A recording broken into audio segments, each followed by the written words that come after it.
Before we get started, I would really like to ask every single person watching this, if this is adding any value in your life or could be a value to someone that you know, please subscribe and like and share as far and wide as you possibly can. Thank you, it is so much appreciated. This is Genie from Expat on Purpose. Today we are going to dive into options to live and work in Portugal. Portugal has become a very popular destination for expats that wants to go and experience the good life, the amazing weather and interesting food. So what have we discovered? They do not have a digital nomad visa as such, but they do have a visa which is called the D7 visa or an entrepreneur visa. This is a short-term visa. It is easy to apply, and I am going to be discussing all of the necessary criteria that you need to be able to apply for this visa. There is no minimum amount of time that you have to stay in Portugal, which is making it a very lucrative option for people to go and live and work. So a lot of people from England is living in Algarve, and also people from Canada and America.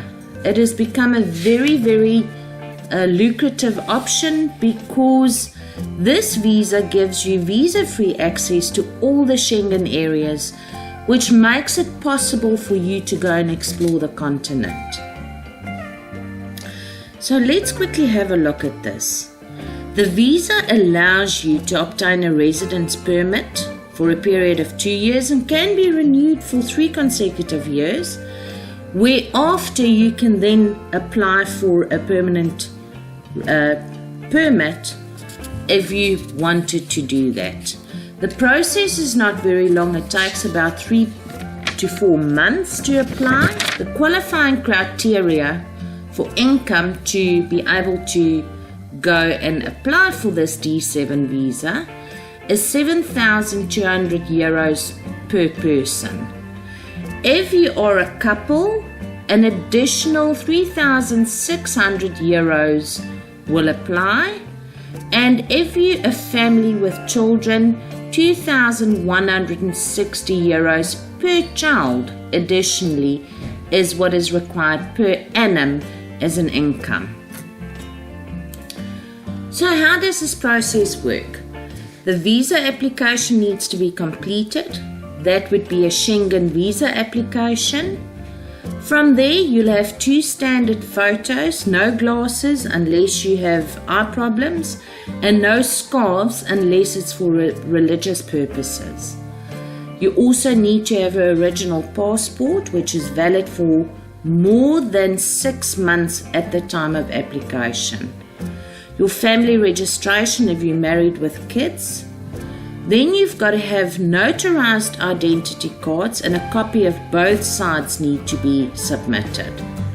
Your marital status and confirmation, in other words, your marriage certificate. You will also need a police clearance or criminal history record, and proof of your current work. It is also important to note that you have to have proof for health insurance that is applicable for Portugal, and proof of your financial status, in other words, your savings account, bank records, and registration certificates if you are a registered company. Most important here is that tax payment reports are mandatory. So you will have to have tax clearances and show them what your tax is that you are paying in your own home country. Proof of source of income is important, as we've discussed with the qualifying criteria, your income per annum, and also a confirmed round-trip flight to Portugal and a hotel reservation. This is a very lucrative offer that Portugal is offering people, and the fee per applicant is only around 400 euros. Obviously, there is also immigration lawyers, because you have to work through an immigration lawyer, and there will be documentation fees. I would also suggest that you ask your lawyer that you're dealing with about the tax breaks, because there is certain tax breaks which I can't get into as I'm not a qualified tax consultant. Guys, I think this is very, very lucrative, and I've had a lot of people asking me about Portugal.